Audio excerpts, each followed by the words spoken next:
Hello, Internet! We are going to read Chapter 2 of The Road to Oz. This is the 5th book in the Oz series. Book 4 is completely up on the YouTube channel. I'll post a link later.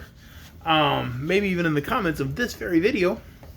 But right now we're going to read Chapter 2. We're going to meet another character. Dorothy and the Shaggy Man are wandering off down some road to somewhere.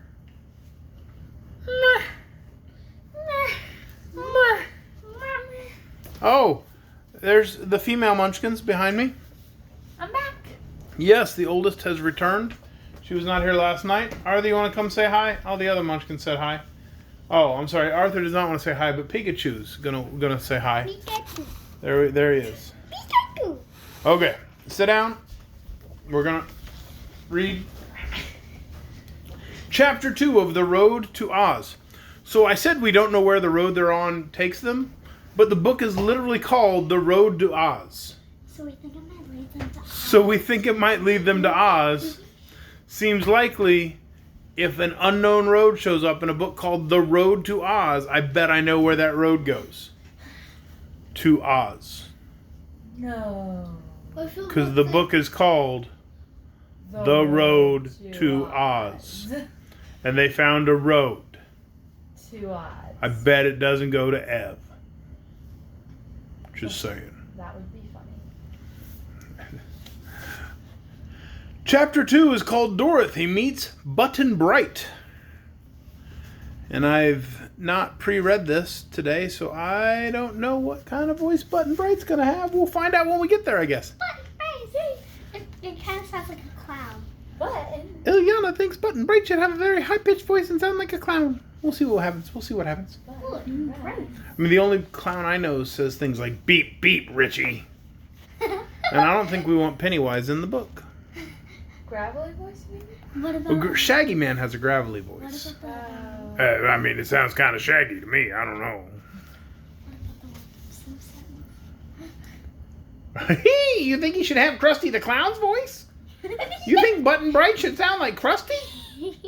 That's the best Krusty I can do. I don't know. It's not very good, but I'm doing my best here. I don't know. We'll see. I think Button Bright might be a girl. Which makes the Krusty the Clown voice sound really weird. Let's read together and find out when we get there, huh? I think that's the best idea. The seventh road was a good road, and curved this way and that, winding through green meadows and fields covered with daisies and buttercups, and past groups of shady trees. There were no houses of any sort to be seen, and for some distance they met with no living creature at all. Dorothy began to fear they were getting a good way from the farmhouse, since here everything was strange to her. But it would do no good at all to go back where the other roads all met, because the next one they chose might just lead her as far from home. She kept on beside the Shaggy Man, who whistled cheerful tunes to beguile their journey, until, by and by, they followed a turn in the road and saw before them a big chestnut tree, making a shady spot over the highway.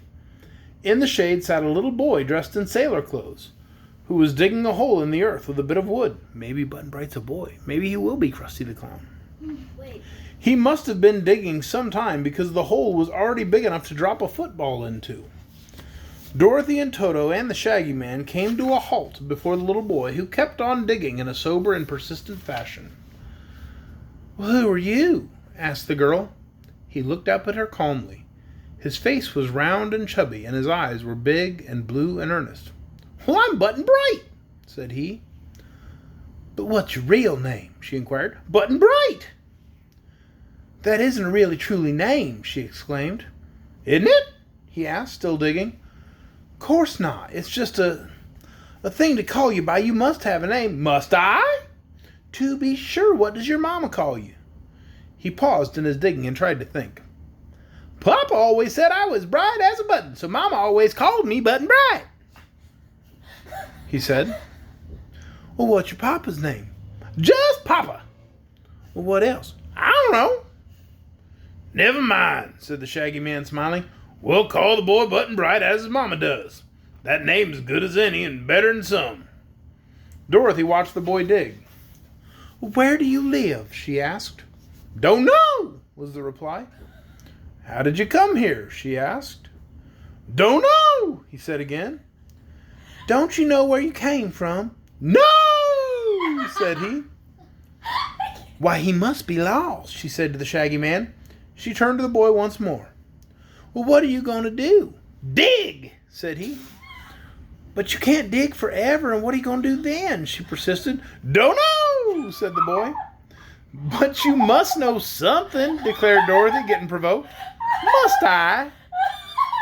He asked, looking up in surprise. Annabelle has lost her mind.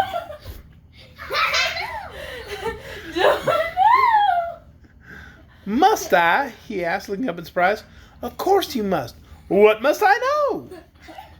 Well, what's going to become of you, for one thing, she asked.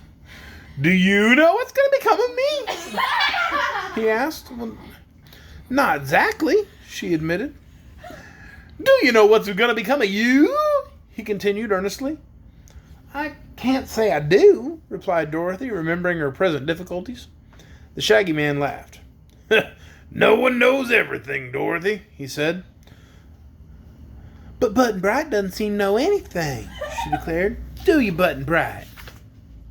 He shook his head, which had pretty curls all over it, and replied with perfect calmness, Don't know! Annabelle is hemorrhaging laughter. Never before had Dorothy met anyone who could give her so little information. The boy was evidently lost, and his people would be sure to worry about him. He seemed 2 or 3 years younger than Dorothy and was prettily dressed, as if someone loved him dearly and took much pains to make him look well. How, then, did he come to be in this lonely road, she wondered. Near Button-Bright on the ground lay a sailor hat with a gilt anchor on the band. His sailor trousers were long and wide at the bottom, and the broad collar of his blouse had gold anchors sewed on its corners. The boy was still digging at his hole. Have you ever been to sea? Asked Dorothy. To see what? Answered Button-Bright. I mean, have you ever been where there's water? Yes, said Button-Bright. There's a well in our backyard. Don't you understand? Cried Dorothy. I mean, have you ever been on a big ship floating on a big ocean? Don't know, said he. Then why do you wear sailor's clothes? Don't know, said he. Dorothy was in despair. You're just awful stupid, Button-Bright, she said. Am I? He asked. Yes, you are. Why? Looking up at her with big eyes. She was going to say, don't know, but stopped herself in time. That's for you to answer, she replied. It's no use asking Button-Bright questions, said the Shaggy Man, who'd been eating another apple. But someone ought to take care of the poor little chap, don't you think? So he'd better come along with us. Toto had been looking with great curiosity in the hole which the boy was digging, and growing more and more excited every minute, perhaps thinking that Button-Bright was after some wild animal. Little Dog began barking loudly and jumped into the hole himself, where he began to dig with his tiny paws, making the earth fly in all directions. It spattered over the boy. Dorothy seized him and raised him to his feet, brushing his clothes with her hand. Stop that, Toto, she called. There aren't any mice or woodchucks in that hole, and don't be foolish. Toto stopped, sniffed at the hole suspiciously, and jumped out of it, wagging his tail as if he'd done something important. Well, said the Shaggy Man, let's start on or we won't get anywhere before night comes. Well, where do you expect to get to? Asked Dorothy. I'm like Button-Bright. I don't know, answered the Shaggy Man with a laugh. But I've learned from long experience that every road leads somewhere there wouldn't be any road. So it's likely that if we travel long enough, my dear, we'll come to some place or another in the end. What place it will be, I can't even guess at the moment. But we're sure to find out when we get there. Why, yes, said Dorothy. That seems reasonable, Shaggy Man.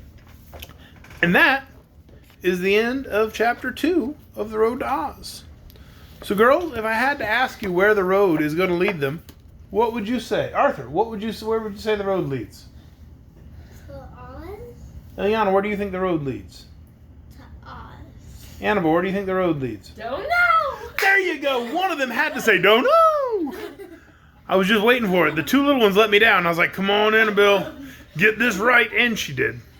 High five, Annabelle. I'm the favorite. I never said you were my favorite. I don't have favorites. I have 3 children whom I love dearly. I'm the awesome one. Most of the time. Good night, everyone.